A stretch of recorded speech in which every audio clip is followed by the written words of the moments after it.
hål i botten så sjunker den.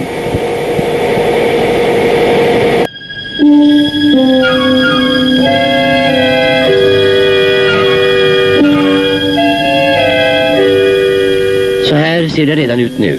Men om vi inte allvarligt tar itu med nedskräpningen så kommer vår vackra skärgård att om 10 eller 20 år att se ut så här.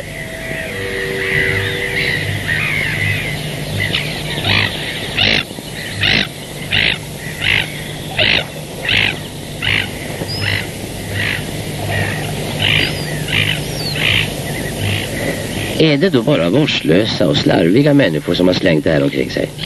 Nej. Det mesta är kastat över bord av vanligt hyggligt folk som har tänkt det gör väl ingenting om jag kastar den där lilla grejen. Det märks väl inte bland allt annat skräp. Men det är just den där lilla grejen i miljarder som bildar de stora sophögarna. Så här, med hjälp av ett par stenar kan man sänka soplådan utomskärs på djupt vatten. Men ännu bättre är det att bränna soporna i hand.